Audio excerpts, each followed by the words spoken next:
আসসালামু আলাইকুম প্রিয় দর্শক, অন্য মঞ্চের আলোচনায় আপনাদের সকলকে আমন্ত্রণ জানাচ্ছি। আজকে আপনারা সকলেই জানেন যে আমাদের জননেত্রী শেখ হাসিনা গত 5 দিন আগে রয়টার্স এর একটা ইন্টারভিউ ছিল, টেলিফোন ইন্টারভিউ।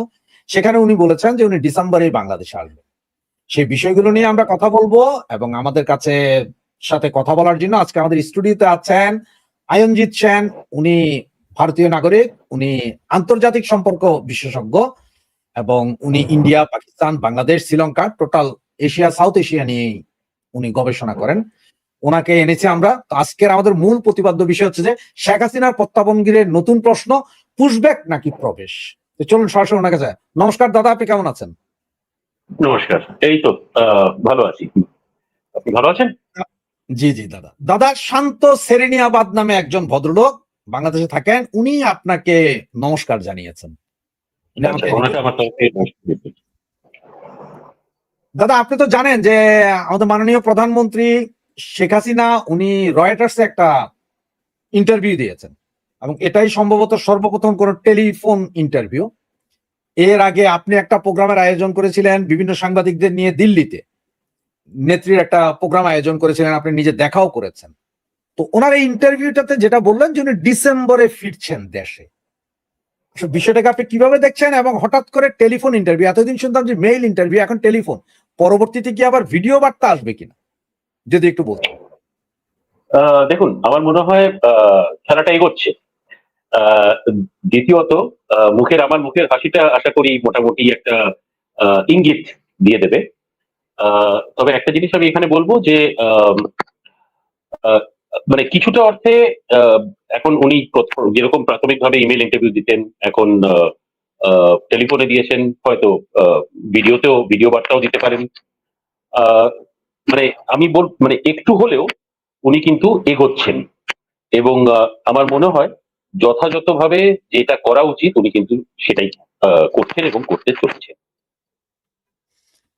দাদা আপনি জাস্ট কয়েকদিন আগে, সম্ভবত 7-10 দিন আগে আপনি ইউরোপিয়ান ইউনিয়নের পার্লামেন্টে এসেছিলেন, সেখানে বক্তৃতা দিয়েছেন এবং অনেক পার্লামেন্টের মেম্বারের সাথে যোগাযোগ করেছে, কথাবার্তা হয়েছে আপনাদের মধ্যে। এই সময় কি আমাদের দেশের যে নোবেল লরিয়েট ছিলেন, যিনি 1300 শিশু হত্যার দায়ে এখন, যদিও দায়ী করা যায়নি, হামের শিশু, তার বিষয়ে কি কোনো কথা হয়েছে বা বাংলাদেশ বিষয়ে কি কোনো কথা হয়েছে আপনার? হ্যাঁ, বাংলাদেশ বিষয়ে তো কথা হয়েছে এবং বাংলাদেশ নিয়েই মানে বাংলাদেশ এবং পাকিস্তান নিয়েই আমার বার্তাটা ছিল ওখানে। এবং আমি এইটুকু বলবো যে আহ, আমার মনে হয় যে যেটা আমি অনেক আগেও মানে অনেকবার অনেক চ্যানেলে আমি বলেছি যে যেরকম মনোবৃত্তিটা ইউরোপিয়ান দেশ খালি নয়, আমেরিকা, ইউরোপিয়ান দেশ সব দেশের যা ছিল শুরুতে 24-এর একেবারে সেই অগস্ট, সেপ্টেম্বর, অক্টোবর ওই সময়ে, সেটা কিন্তু এখন অনেকটা বদলেছে। এবং এই যে বদলানোটা কিন্তু আমার মনে হয় যে বাংলাদেশের যা পরিস্থিতি ছিল তারপরে সেই 24-এর অগস্টের পর থেকে, এবং সেটা যেভাবে এগোচ্ছে বাংলাদেশের পরিস্থিতিটা যেরকম ভাবে, কারণ এখন সেইভাবে দেখতে গেলে সব মিলিয়ে যদি দেখি তাহলে 24-এর অগস্টের সেই সেই দিনের পর থেকে নিয়ে আজ অব্দি আমার মনে হয় সেরকম ভাবে কোনো ডেভেলপমেন্টাল ইস্যু বড় করে কিন্তু বাংলাদেশে কিছু করা হয়নি। কেননা আমার মনে হয় যখন ইউনুস ছিল তখন ইউনুস নিজের গদি সামলানোর জন্যই পড়েছিল, আর কিছু না, যে কোনো মতে মানে যেন আমি থাকি এরকম একটা মনোবৃত্তি নিয়েই ইউনুস কাজ করছিল। এবং তারপরে ইলেকশনটা হলো, কিন্তু ইলেকশনে আওয়ামী লীগ ছিল না, তাহলে তো সেই ইলেকশনটা কতটা মানে ইলেকশন বলা যেতে পারে সেটা তো আমার মনে হয় প্রশ্নচিহ্ন থাকছে। কিন্তু এর মধ্যে একটা জিনিস আমি বলবো যে সব মিলিয়ে দেখতে গেলে যেটা বাংলাদেশের মানে রিয়েল ডেভেলপমেন্ট বলবো যদি আমি বলি, সেটা কিন্তু এখনো হয়ে ওঠেনি। কেননা মানে আমি কোনো দলের পক্ষে কিছু বলছি না এখানে, আমি একটা সাধারণ ভারতীয় হিসেবে আমি যেটা দেখতে পাচ্ছি সেই হিসেবে আমি যদি দেখি তাহলে আমি বলবো যে মানে শেখ হাসিনার সময় উনি যখন প্রধানমন্ত্রী ছিলেন সেই সময় যেরকম ভাবে মানে ডেভেলপমেন্টের কাজগুলো হচ্ছিল এবং যেরকম করে দেশটা ডেভেলপমেন্টের দিকে এগোচ্ছিল, আমার মনে হয় সেটা কিন্তু অনেকটা পিছিয়ে গেছে। এবং সেটা সেই পেছানোটার মূল কিন্তু শুরুতে আহ, পুরোপুরি ইউনিসেফ দ্বারাই করা। কেননা আমি যেটা বললাম, গদি সামলানোটাই তার প্রধান লক্ষ্য ছিল। আহ, তো সেই হিসেবেই এগিয়েছে। সুতরাং আমার মনে হয় এটা বাংলাদেশের জনতা বুঝেছে, হয়তো তারা করতে পারছে না, কিন্তু তাদের মনের মধ্যে এই জিনিসটা বুঝতে পারছে যে আহ, সেই সেই সময় সেই সময়ের যা যেরকম ভাবে দেশটা মানে এগোচ্ছিল সব দিক দিয়ে, সেটা ইকোনমিক্যালি হোক প্রত্যেকটা দিক দিয়ে, সেটা কিন্তু থমকে দাঁড়িয়েছে। এবং আমার মনে হয় সেটা মানে এখন মোটামুটি জিনিসটা অনেকটা ক্লিয়ার হয়ে গেছে। কারণ ইউনিসে থাকার সময় তো অনেক পিছিয়ে গেছিল, কিন্তু তারপরেও খুব একটা রিকভারি করতে পারে। যে আমাদের একজন দর্শক লিখেছেন যে ইউরোপিয়ান পার্লামেন্টে আয়ন দাদার বক্তব্য দিয়েছেন, আমরা সেটা শুনেছি, মানে আপনার বক্তব্য শুনেছেন। হ্যাঁ দর্শক শ্রোতা মন্ডলী, এক সময় 5ই আগস্টের পরে প্রথম ভারতীয় সাংবাদিক হিসেবে বাংলাদেশের কোন ইউটিউব চ্যানেল বলতে আমার চ্যানেলেই দাদা আসতেন। সপ্তাহে 2 দিন 3 দিনও এসেছেন, এমন সময়ে গিয়েছে। এরপরে দাদা তো আন্ডার কভার সাংবাদিকতা করতেন, লন্ডন থেকে উনি পুরস্কারও নিয়ে গিয়েছিলেন, এবং ভারতে তো উনি সুপরিচিত, এখানে ইউরোপেও পরিচিত। ওনার বক্তব্যের একটা ভ্যালু আছে, এটা একটা আমাদের জন্য ভালো দিক, বাংলাদেশের জন্য। দাদা আপনি অনেকদিন ধরে জিওপলিটিক্স নিয়ে গবেষণা করছেন, আপনার একটা ছবি দেখাই দাদা। এই হচ্ছে যে একটা ছবি, এটা বাংলাদেশের কলেমার পতাকা লেখা সাদা পতাকা, কালো পতাকা, বাংলাদেশের বিভিন্ন রাস্তাঘাটেও এটা ঝুলেছিল এক সময়। এবং ফাতা কমবেট নামে একটা গোষ্ঠীকে 9 জনকে গ্রেপ্তার করা হয়েছে। তারা গাজবাতুল হিন্দ করার জন্য প্রস্তুতি নিচ্ছিলেন। 9 জন ধরা হয়েছিল, তাও ধরা হয়েছে গত 1 সপ্তাহ আগে। এখন আমার যেটা প্রশ্ন সেটা হচ্ছে যে অতীতে যখন আওয়ামী লীগ ধরতো তখন বলা হতো যে আওয়ামী লীগ এটাকে নাটক সাজায়। ইউনূস বলেছিল যে একজন জঙ্গিও বাংলাদেশে নাই। এই জঙ্গির উৎপাত এখন কোত্থেকে আসছে? বা এই সাদা পতাকা গাজবাতুল হিন্দ, আপনারা এটাকে কি কোনো সিকিউরিটি থ্রেট মনে করেন কিনা একজন ভারতীয়? দেখুন, হ্যাঁ মানে ভারতীয় হিসেবে আমি এটা বলতে পারি, এই প্রত্যেকটা জিনিস যেগুলো হচ্ছে এখন, এটা মানে এই অর্গানাইজেশনটা হয়তো রিসেন্টলি মানে এসেছে সামনে, কিন্তু এরকম অনেক অর্গানাইজেশন অলরেডি সেই 5ই অগস্টের পর থেকেই তারা হঠাৎ মাথা তুলে জেগেছিল। এবং তার মধ্যে কিছু পাকিস্তানের দুটি প্রধান সন্ত্রাসবাদী অর্গানাইজেশন, তারা বাংলাদেশে অলরেডি এসেছে। এবং যতদূর আমার কাছে খবর আছে, তাদের পদচিহ্ন কিন্তু এখনো বাংলাদেশের অনেক জায়গায় আছে। আপনার সাউন্ডটা কি সুতরাং ক্লিয়ার করা যায়? দাদা আপনার সাউন্ডটা একটু ইয়ে হচ্ছে, সম্ভবত হেডফোনের কারণে। এবার ঠিক আছে? জি জি জি জি এবার ঠিক আছে? জি। হ্যাঁ, তো আমি যেটা বলছি যে সেই দিক থেকে দেখতে হলে মানে আমি যদি একটু পিছিয়ে যাই, তাহলে ওই 24শে অগস্টের ওই 5ই অগস্টের পর থেকেই কিন্তু কিছু এরকম সন্ত্রাসবাদী গোষ্ঠী যারা মাথা জেগে তুলেছিল বাংলাদেশে, তারা এখনো কাজ আছে। এবং তার সঙ্গে সঙ্গে পাকিস্তানের দুটি নামকরা টেররিস্ট অর্গানাইজেশন, তারাও বাংলাদেশে তাদের পদচিহ্ন তাদের আছে, এখনো আছে। এবং এই ধরনের, যেটা আপনি ভিডিওতে দেখালেন, এই ধরনের গ্রুপ, এরা চাইছে একটা, পাবে কোনোদিনও না। কারণটা হচ্ছে যে এই ধরনের এক একটা মোটর বাইকে করে র্যালি করে এটা চাই ওটা চাই, এটা করব ওটা করব, এটা বললে তো হয় না। ভারত বসে নেই, ভারত নিজের কাজটা সুন্দর করে ভারত করছে। সবাইকে তো বলে করার কিছু দরকার নেই, যে কাজটা করার সেই কাজটা ডেফিনেটলি হচ্ছে। তো ভারত দেখছে ডেফিনেটলি, এর মধ্যে কোনো সংশয় নেই। এবং আমার মনে হয় যে এই ধরনের অর্গানাইজেশন সেই অর্থে কোনোভাবেও ভারতের কখনো কোনো ক্ষতি করতে পারে না। এইটুকু আমি ডেফিনেটলি বলতে পারি, এর মধ্যে কোনো সংশয় নেই। দাদা আপনার একটা ইন্টারেস্টিং ভিডিও দেখাই। আমি জানি না ভিডিওটা কি আপনার কোনো ট্রেনিং এর চিত্র কিনা বা কিছু কিনা, আগে একটু ভিডিওটা দেখুন, তারপরে প্রশ্নটা করছি। আপনারা সবাই কেমন আছেন?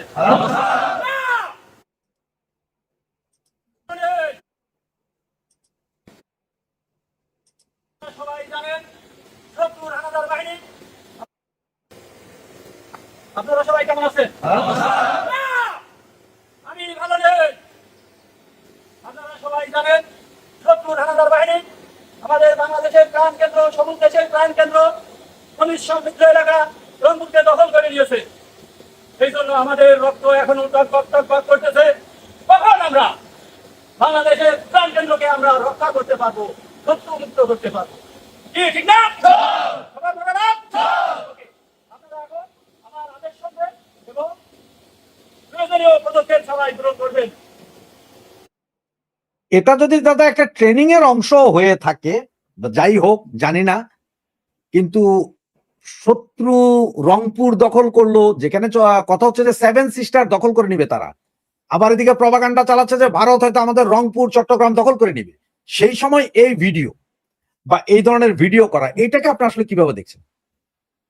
দেখুন, এটা পুরোপুরি মানে ন্যারেটিভ চালানো যাকে বলে। আর এগুলো এই সন্ত্রাসবাদী গোষ্ঠীরাই দেশের মধ্যে কিছু লোক আছে যারা আহ, এই জিনিসটা মানে সন্ত্রাসবাদী। আমাকে শুনতে পাচ্ছেন? জি জি জি। হ্যাঁ, তো কিছু সন্ত্রাসবাদী গোষ্ঠী এরাই মোটামুটি এই জিনিসগুলো ন্যারেটিভ হিসেবে চালাবার চেষ্টা করছে ভারতের বিরুদ্ধে। কিন্তু আমি যেটা আগেও বললাম যে কোনো মতেও কিন্তু এরা কখনো সাকসেসফুল হবে না, কেননা প্রাথমিকভাবে একটা জিনিস দেখতে হবে যে এরা কথা বলবে কিন্তু অ্যাকশনটা কোনোদিনও নিতে পারবে না। কেন, কোনোদিন ওটা হওয়া সম্ভব না তাদের পক্ষে, কোনোদিনও করতে পারবে না। সুতরাং আর এই ধরনের ন্যারেটিভ দিয়ে যতটুকু চালাবার তারা চেষ্টা করছে। আমি একটা ছোট্ট এক্সাম্পল দিলাম, আহ, আপনাকে দিচ্ছি আমি। ধরেন এই পাকিস্তানের যেটা এই মুহূর্তের হাইকমিশন আছে ঢাকাতে, সেই পাকিস্তান হাইকমিশনের আহ, দুজন তিনজন চারজন এরকম কয়েকজন আছে যারা ভারতের বিরুদ্ধে ঠিক মানে অ্যান্টি ইন্ডিয়া ন্যারেটিভ যাকে বলে সেই রকম একটা ভারত বিরোধী ন্যারেটিভ একটা তৈরি করার চেষ্টা করছে। কাকে দিয়ে করাচ্ছে? তারা এমন এমন লোককে দিয়ে করাচ্ছে বাংলাদেশে যারা ভারত বিরোধী, কিন্তু তাদেরকে এক একটা প্ল্যাটফর্মে এনে নানাভাবে তাদেরকে দিয়ে এগুলো বলাচ্ছে। তো এই ধরনের কাজ পুরোপুরি ন্যারেটিভের কাজ, আর কিছু নয়। এবং এই ধরনের ন্যারেটিভ কিন্তু মানে লোকে সেই অর্থে কখনো বিশ্বাসও করবে না। এবং ভারতের জন্য তো এটা কোনো প্রবলেমই নেই, কারণ ভারত এগুলো মানে খুব ইজিলি ট্যাকেল করছে এবং করবে। এগুলো কোনো অসুবিধার ব্যাপার না। এগুলো সব মানে মানে এইভাবে কোনো কোনো কখনো ভারতের মানে ভারতকে কোনোভাবেও কোনো ধমকি বা কোনো একটা এরকম এই ধরনের কোনোভাবেও কিছু কখনো এরা করতে পারবে না। কারণ এগুলো সব সন্ত্রাসবাদী গোষ্ঠী। এই গোষ্ঠীগুলো বাংলাদেশ এবং পাকিস্তান, এই দুটি দেশের গোষ্ঠী। আর কি এখন আমি আবার বলবো যে পাকিস্তান চেষ্টা করছে পুরোপুরি বাংলাদেশটাকে সেই পূর্ব পাকিস্তানের মতো একটা অ্যাটমসফিয়ার তৈরি করতে, যাতে 71-এর যেটা মানে 71-এ যে বাংলাদেশ স্বাধীন হয়েছিল সেই স্বাধীনতা পাঠটাকে যতটা পারে তারা দমিয়ে দেওয়ার চেষ্টা করছে। এবং মানে মানুষের মাথার মধ্যে এই মানে এইভাবে জিনিসগুলো ঢোকাবার চেষ্টা করছে। এই ন্যারেটিভ গুলো চলছে। আর এগুলো এই মুহূর্তে পাকিস্তান হাইকমিশনে যারা আছে, দু তিনজন আছে, তারাই কিন্তু এই পুরো মানে পার্টটাতে প্ল্যানিং করে এগোচ্ছে। এর মধ্যে কোনো সংশয় নেই। দাদা এই মনে হয় সম্ভবত 15 দিন বা 20 দিন হবে বা 1 মাসে হতে পারে, ভারতে নিযুক্ত আপনার এই ইসরায়েলের যে অ্যাম্বাসেডার আছেন, সম্ভবত উনি শুধু ভারতের জন্য না, উনি মনে হয় সম্ভবত দক্ষিণ এশিয়া পুরোটার জন্য, উনি বলেছিলেন যে বাংলাদেশে হামাসের সমর্থক আছে। উনি কিন্তু ক্যাম্প বলেন নাই বা প্রশিক্ষণ কেন্দ্র বলেন নাই।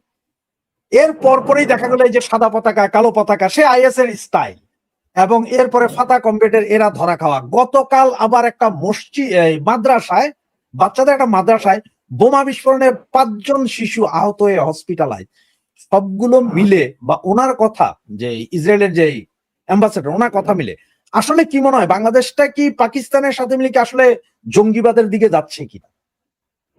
হ্যাঁ, আমার মনে হয় সেটাই, সেই দিকেই পাকিস্তান চেষ্টা করছে। কারণ পাকিস্তান এটা ভালো করে জানে যে কোনোভাবেও পাকিস্তান এটা ভালো করে জানে যে কোনোভাবেও বাংলাদেশকে মানে কিছু না কিছু করে বাংলাদেশের যে ভারতের প্রতি সঙ্গে যে একটা সম্পর্ক ছিল এবং দুই দেশের যে একটা সুসম্পর্ক ছিল সেটাকে কোনো যেন তেন প্রকারেরও ভাঙা। এবং এই জিনিসটা করার জন্য তারা নানাভাবে জিনিসটা চেষ্টা করছে। 1 নম্বর যেটা আমি বললাম আপনাকে, ন্যারেটিভ তৈরি করে। 2 নম্বর, এরা কিছু কিছু জায়গায় মানে এমন ভাবে ভারত বিরোধী আহ, এবং মানে আওয়ামী লীগ বিরোধী তো আছেই, কিন্তু ভারত বিরোধীও সাথে সাথে এমন ভাবে জিনিসটাকে তৈরি করা হচ্ছে যে মানে একটা ব্যাটল ফিল্ডে পরিণত হবে বাংলাদেশ এরকম। এই ধরনের, কেন পাকিস্তানের তো কোনো মানে যাকে বলে যে তাদের কোনো এথিক্স নেই। সুতরাং তাদের কাজটা হচ্ছে ভারতের, আমরা ওরা জানে যে ভারতের নর্দার্ন সাইড বা ভারতের ওয়েস্টার্ন সাইডে ওরা মুখ তুলে তাকাতেও পারবে না ভারতের দিকে। সুতরাং চেষ্টাটা করবে ইস্টার্ন সাইড থেকে, কিন্তু তারা পুরোপুরি বিফল হচ্ছে। এই জন্য বিফল হবে কেননা কোনোভাবেও এরা যতই চেষ্টা করুক, ভারত জানে যে কোথায় কি করছে, কে কি করছে, সব এগুলো সব কিছু ভারতের কাছে আছে, মানে খবর হিসেবে তো আছেই, এর মধ্যে কোনো সংশয় নেই। এবং ভারতের সরকারের পক্ষেও আমার মনে হয় এই জিনিসগুলো পুরোপুরি ক্লিয়ার। এবং পাকিস্তান এটাই চেষ্টা করবে এখন যেন তেন প্রকারেণ যে তাদের আধিপত্যটা অন্যভাবে বাংলাদেশের মধ্যে থাকুক, এবং বাংলাদেশটাকে মোটামুটি একটা টেরর বেড, যাকে আমরা বলি টেরর বেড হিসেবে পাকিস্তান ইউজ করবে। এই ধরনের একটা মনোবৃত্তি নিয়ে পাকিস্তান এগোচ্ছে। বাংলাদেশের লোকেরা এটা বুঝতে পারছে না যে আজকে পাকিস্তান বলছে, হ্যাঁ ভাই মনে আছে তো সেই ৭১-এর আগে আমরা একসঙ্গে ছিলাম। এগুলো কি, এই ভাষাগুলো যেগুলো বলছে এরা, এগুলো মানে বলে না মিষ্টত্ব দিয়ে আসল কাজটা বার করা। তো ওই মিষ্টি মুখ করে কিছু বলে আসলটা হচ্ছে যে বাংলাদেশিদের, সাধারণ বাংলাদেশিদের, এদেরকে ইউজ করা, এদেরকে এইভাবে ইউজ করা যে এই জায়গাটা একটা হটবেড হয়ে দাঁড়াবে। এই যে আজকে আপনি কয়েকজন শিশু মারা গেছে সেই খবরগুলো দিলেন, এগুলো অত্যন্ত দুঃখজনক। কিন্তু আমি একটা কথা বলবো যে এটা শুরু, এটা আপনারা ট্রেলার দেখলেন ফিল্মের, এবং এইভাবে যদি চলতে থাকে তাহলে কিন্তু আসল ফিল্মটাও চলে আসবে সামনে।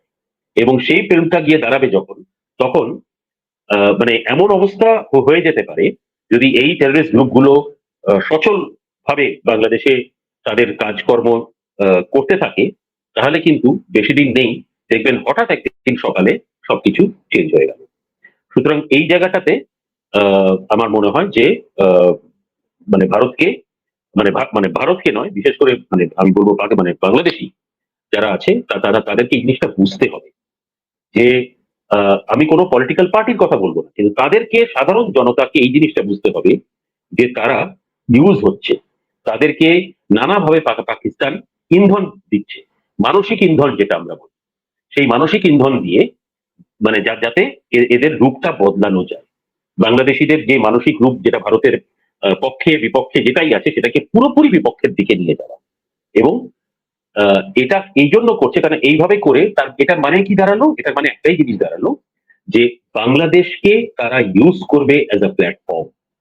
এটা খুবই দুঃখজনক কথা, কিন্তু আলটিমেটলি এইভাবে যদি সব চলতে থাকে, পাকিস্তান কিন্তু বাংলাদেশকে ঠিক একটা মানে ওই প্ল্যাটফর্ম হিসেবে ইউজ করবে ভারতের বিরুদ্ধে।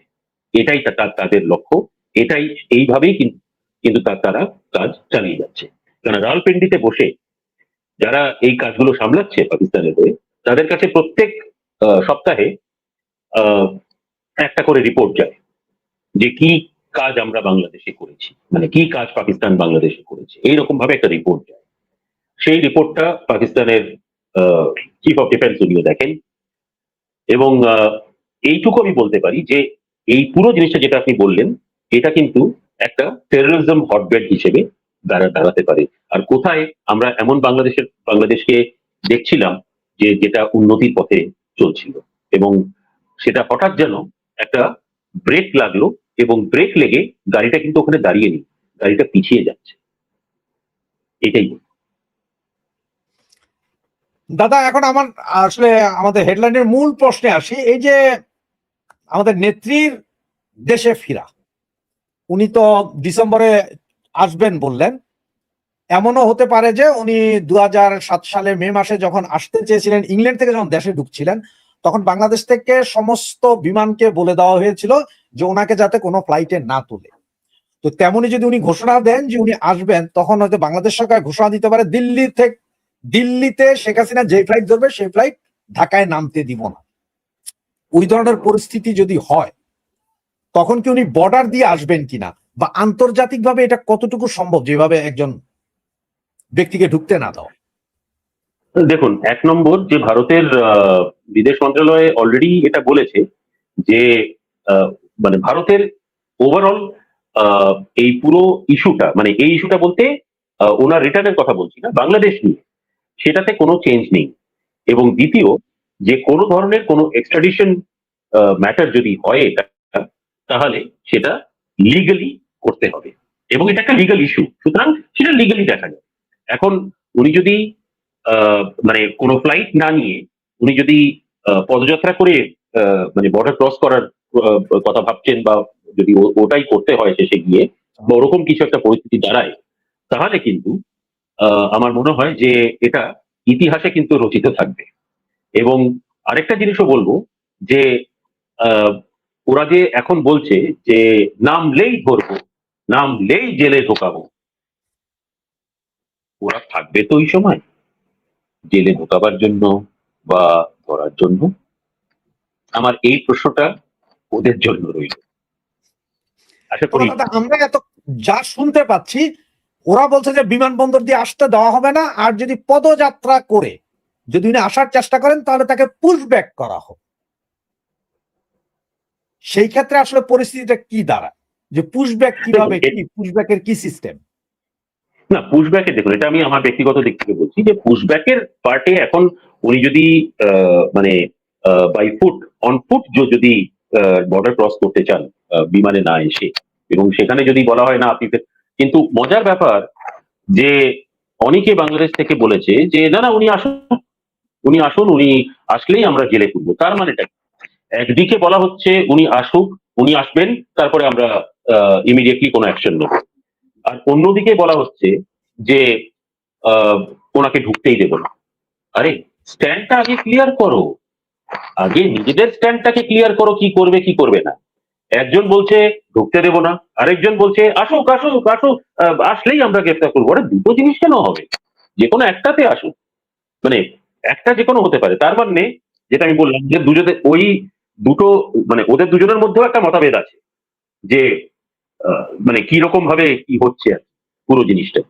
সুতরাং আমার মনে হয় সেদিক থেকে দেখতে গেলে আহ, আমি এটুকু বলবো যে আমার মন বলছে, এটা আমি একদম ব্যক্তিগত ভাবে কথাটা বলছি, আমার মন বলছে এই বছরের শেষে কিছু বাজি পটকা ফুটতে পারে, এবং আহ, আশা করা যায় যে বাংলাদেশে আবার কিছু একটা হয়তো ঘটতে পারে। আমি কি কি বিষয় কি নিয়ে এর মধ্যে আমি একেবারে ঢুকবো না, কিন্তু আহ, হয়তো কিছু হতেও পারে। তবে আহ, আমার মনে হয় যে আহ, আপনাদের নেত্রী যেভাবেই মানে উনি ফ্লাইটে আসবেন কি উনি অন ফুট ক্রস করবেন বর্ডার, সেটা সেটা আমি জানি না, সেটা ওনার ব্যক্তিগত ডিসিশন হবে। কিন্তু আহ, অন্য দিক থেকে যে ওরা ফ্লাইটটাকে যদি নামতে না দেয়, আর যদি বাংলাদেশে ঢুকতে না দেয়, ভেতরে নিজের দেশের ভেতরে যদি তার ওনাকে ঢুকতে না দেওয়া হয়, তাহলে সেটা আহ, এটা তো বিশ্বের সামনে চলে আসলো যে আপনারা এতদিন ধরে একটা কেস করেছেন, কেস করে বলেছেন উনি এই দোষী ওই দোষী, এই করেছেন ওই করেছেন, এই এত কিছু। যখন উনি ফেরত আসছেন দেশে, আসতে চাইছেন এবং আসার চেষ্টা করছেন, তখন যদি ওনাকে আটকানো হয়, তাহলে মানে কি হলো এত সময় টাকা সব নষ্ট করে একটা কেস করে এত কিছু করে, তাই না? সুতরাং মানে আমি এক নম্বর এটা, এবং দ্বিতীয় আমার মনে হয় যেটা আমি আগেও বলছি যে ওই অবস্থা যদি মানে আসে যে উনি যাচ্ছেন, আমার মনে হয় উনি প্রতিকূল পরিস্থিতিতে বাংলাদেশে ঢুকবেন না, পরিস্থিতিটা কিন্তু অনুকূল থাকবে বলে এটা আমার ব্যক্তিগত মতামত। তবে দাদা এখানে আবার ওরা বলছে, বিএনপির কিছু কিছু মন্ত্রী অলরেডি বলা শুরু করছেন যে শেখ হাসিনা এইভাবে তো আসতে পারবেন না, ওনাকে বন্দি বিনিময় প্রত্যর্পণ চুক্তির মাধ্যমে দিতে হবে। আমার প্রশ্ন, আপনি নিজে তো দেখা করছেন, শেখ হাসিনা কি বন্দি নাকি? একেবারেই নয়, উনি অ্যাজ আ গেস্ট এখানে পুরো আমাদের ভারতের গেস্ট হিসেবে আছেন, এবং যথাযথ ভাবে ভালো আছেন। এবং এইরকম একটা অবস্থায় উনি তো কোনো আহ, মানে বন্দী হিসেবে দেশে আসেননি আমাদের এখানে, এবং বন্দী হিসেবে যাবেনও না। আর যদি চেষ্টা করা হয় যে এক্সট্রাডিশন কিছু করে করানো, সেটা একটা বিশাল লিগাল প্রসেস, এবং সেটা আন্তর্জাতিক লিগাল প্রসেস হিসেবে হবে। কিন্তু ওই আমি আবার বলবো ওই অবধি আমার মনে হয় গড়াবেই না। কেননা আহ, আমার মন বলছে, মানে যেটাকে আমি একদম পার্সোনাল কমেন্ট হিসেবে জিনিসটা বলতে চাই, আমি আবার এই জিনিসটা বলবো যে আহ, অবস্থাটা কিন্তু ওই সময় প্রতিকূল হবে না যতটা এখন ভাবা হচ্ছে। কারণ আমি একটা ছোট্ট এক্সাম্পল দিচ্ছি। দুজন ভদ্রলোক ফ্লাইটে উঠেছিলেন 2-3 দিন আগেই, ঢাকা থেকে বিদেশের জন্য রওনা হয়েছে। কোন দেশে গেছেন আমি জানি না, তবে বিদেশের জন্য গেছেন। ফ্লাইট থেকে একজন বলেছেন যাওয়ার সময়, নিজে একটা ভিডিও করেছেন, সেই ভিডিওতে বলেছেন যে আমি রাজাকার, আমি ফেরত যাচ্ছি, আবার বোধহয় কিছু একটা, আবার সংকেত আসছে, কিছু একটা হয়তো হতে পারে। এখন মানে আমি বলবো ওনার ওনার দূরদর্শিতাটা যে এতটাই বেশি যে উনি ফ্লাইট নিয়ে বিদেশ পাড়ি দিয়ে দিলেন এটা ভেবে যে আহ, হাসিনা ম্যাডাম ফিরবেন, এই খবরটা শুনে উনি দেশ থেকে চলে যাচ্ছেন। তো আমার মনে হয় যে এগুলো আমার মনে হয় অ্যানালিসিস করার থেকে বেশি যে ঘটনাগুলো ঘটছে বা যেই ধরনের আমরা জিনিস দেখতে পাচ্ছি সেইগুলো যদি একটু কেয়ারফুলি দেখেন তাহলে কিন্তু জিনিসটার একটা আঁচ পেয়ে যাবেন। এবং আমার মনে হয় যে কিছু একটা ঘটবে, এর মধ্যে কোনো সংশয় নেই। তবে সেটা কি হতে পারে কি না হতে পারে সেই বিষয়ে আমি এখন এটা তো বলা সম্ভব নয়। এটা যখন সময়টা আসবে তখন আপনারা এই জিনিসটা সবাই দেখতে পাবে, পুরো দুনিয়ায় দেখতে পাবে। সুতরাং দাদা, দেখা যাক। হ্যাঁ বলুন। আমার লাস্ট প্রশ্ন, এটা আপনাকে ছেড়ে দিব আমি। গত 6 মাস থেকে 8 মাসের ভিতরে আপনি পৃথিবীর বিভিন্ন দেশে ঘুরলেন, অনেকের সাথে কথা বলেছেন, অনেক সিনিয়র সিনিয়র আপনার সিকিউরিটি প্রোফাইলের লোকজনের সাথে আপনি কথা বলেছেন, আপনি জিও পলিটিক্সে গবেষণা করছেন প্রতিনিয়ত। আপনি শুধু আমাকে একটা জিনিস জানান যে শেখ হাসিনাকে যেভাবে আমাদের দেশ থেকে মৌলবাদী কায়দায় তাড়ানো হইল, এরপরে ইউনুস গভর্নমেন্ট আমেরিকার সহযোগিতায় হোক আর যেভাবে হোক সে দখল করলো, শেখ হাসিনার বিরুদ্ধে একটা মামলার রায় হলো, ফাঁসির আদেশ দিয়ে দেওয়া হলো, সব রেডি। এরপরও একজন মহিলা উনি বলছেন যে আমি দেশে ঢুকবো। এই পরিস্থিতি পৃথিবীর আর কতটা দেশে এরকম দেখা গেছে এই সৎসাহস আমি দেখানো? হ্যাঁ, মানে এই সাহস আমি মনে হয় আহ, মানে দক্ষিণ এশিয়া তো হয়নি কখনো, কারণ এরকম মানে মানে এই ধরনের একটা স্টেটমেন্ট এবং উনি যে আহ, আসার জন্য বলছেন যে উনি ফিরবেন দেশে, এইরকম একটা প্রতিকূল অবস্থায় যে স্থিতি এখন আছে, উনি যদি ফেরেন, আর তার উপরে ওনার পার্টি আওয়ামী লীগ এখন একটা পার্টি হিসেবেও গণ্য করা হয় না বাংলাদেশে। সুতরাং এই অবস্থায় উনি যে ফিরতে চাইছেন এটা নিজেই কিন্তু উনি একটা মানে ইতিহাস তৈরি করে দিচ্ছেন। এবং আমি যেটা বললাম যে যদি উনি ফেরেন, বিশেষ করে যদি উনি মানে হেঁটে ফেরেন, পায়ে হেঁটে যদি ঢোকেন দেশে, দেখবেন ওই দিন এমন মানে পুরো দুনিয়া কিন্তু মানে দুনিয়ার প্রেস যাকে বলে সেই প্রেস কিন্তু কভার করবে। এবং এটি একটি মানে ইতিহাসের পাতায় একটি বড় আমার মনে হয় অধ্যায় হিসেবে কিন্তু থাকবে। তবে এখনো সময় আছে, দেখা যাক এর মধ্যে আরো কিছু কি হয় না হয়। তবে আমি জানা মতে বাংলাদেশের ভেতরের যা পরিস্থিতি এই মুহূর্তে সেটা খুব একটা হয়তো ভালো নয়, কারণ অনেক আমি আন্দোলন দেখতে পাচ্ছি, আহ অনেক ধরনের ছাত্র থেকে শুরু করে নানা দিকে আন্দোলন চলছে। এখন সেটা বাংলাদেশ সরকার কি করছে না করছে সেই বিষয়ে আমি জানি না, আমি সেটা বলতে পারবো না। কিন্তু আপনি যদি জিনিসটা জাস্ট জাস্ট একবার 1 মিনিটের জন্য যারা আজকে এই প্রোগ্রামটা শুনছেন বা দেখছেন তাদেরকে আমি একটাই কথা বলবো যে একবার একটু ফ্ল্যাশব্যাক করে সেই অগাস্টের 5-এর পর থেকে নিয়ে আজ অব্দি জাস্ট একটু চোখটা বন্ধ করে ভাবুন দেশটা কোন দিকে গেছে এবং কিভাবে গেছে। উত্তরটা কিন্তু আমি দেব না, আমি একজন ভারতীয়, উত্তরটা আপনারা দেবেন, আপনারা নিজেরাই বুঝতে পারবেন। এটা তো আমি বলার কেউ নয়, এটা আমার মনে হয় যারা দেখছেন তারাই এই উত্তরটা দিতে পারে। দাদা, একজন দর্শক একটা কমেন্টস করেছে যার কারণে আমি একটু নিতে হলো আপনার। আজ হ্যাঁ, ভারতের পররাষ্ট্র মন্ত্রণালয়ের মুখপাত্র একজন জননেত্রী শেখ হাসিনার প্রত্যাবর্তন প্রসঙ্গে কথা বলেছেন, এই বিষয়ে একটু বিস্তারিত যদি বলতেন কৃতজ্ঞ থাকবো। মানে উনি জানতে আমি চাইছেন যে এই বিষয়টা জানেন কিনা। হ্যাঁ হ্যাঁ, এই বিষয়টাই আমি তো বললাম যে ভারতের এক্সটার্নাল অ্যাফেয়ার্স, আমাদের এক্সটার্নাল অ্যাফেয়ার্স মিনিস্ট্রির তরফ থেকে আহ, আহ, এটা বলা হয়েছে যে কোনো ধরনের কোনো এক্সট্রাডিশন, যেটা আমি বললাম এটা একটা লিগ্যাল ইস্যু এবং লিগ্যাল ইস্যুটা সেইভাবেই অ্যাকর্ডিংলি ডিল করা হবে। এটাই এটাই এটাই ভারত সরকারের তরফ থেকে বলা হয়েছে। এবং এটাও বলা হয়েছে যে মানে ভারতের তরফ থেকে ভারত যেটা অ্যাপ্রোচ এই পার্টিকুলার জিনিসটা নিয়ে, যেটা যেই অ্যাপ্রোচটা সরকারের ভারত সরকারের, সেটাতে কোনো ধরনের কোনো চেঞ্জ হয়। সুতরাং আমার মনে হয় এটা পুরোপুরি একটা মানে ক্লিয়ার করে দিচ্ছে জিনিসটাকে যে সামহাও মানে ভারত নিজের পজিশনটা কিন্তু একদম ক্লিয়ার করে দিয়েছে আজকে। এবং আমার মনে হয় এটা, আমি এই জিনিসটা নিয়ে যখন আপনি প্রশ্নটা করলেন, আমি ওই সেই এক্সট্রাডিশন ইস্যুটা যেটা ভারত সরকারের তরফ থেকে আজকে বলা হয়েছে, সেটাই সিম্পল স্টেটমেন্ট একেবারে, যে কোনো ধরনের কোনো এক্সট্রাডিশন রিকোয়েস্ট একটা লিগাল ইস্যু, এবং সেটা সেইভাবেই ডিল হবে।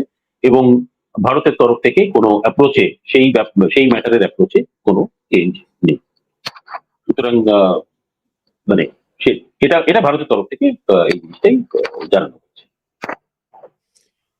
ধন্যবাদ দাদা আপনাকে। সুপ্রিয় দর্শক শ্রোতা মন্ডলী, আপনাদের সকলের কাছে কৃতজ্ঞ, আপনি এতক্ষণ থেকে আমাদের প্রোগ্রামটি দেখেছেন। তো আমরা আজকে প্রোগ্রামটি এখানে শেষ করছি। আমরা আপডেট হতে থাকবে প্রতিদিন। আমাদের দেশের রাজনীতিবিদরা যেমন 360 ডিগ্রি অ্যাঙ্গেলে ঘুরতে থাকবে কন্টিনিউয়াস, তেমনি আমরাও প্রতিদিন একটা না একটা ইস্যু পেয়েই যাব। তো সামনে আবার কোনো ইস্যুতে দাদাকে নিয়ে আসবো আপনাদের সামনে। সে পর্যন্ত আপনাদের কাছ থেকে বিদায় নিচ্ছি। শুভরাত্রি। নমস্কার দাদা আপনাকে। নমস্কার, শুভরাত্রি সবাই, ধন্যবাদ।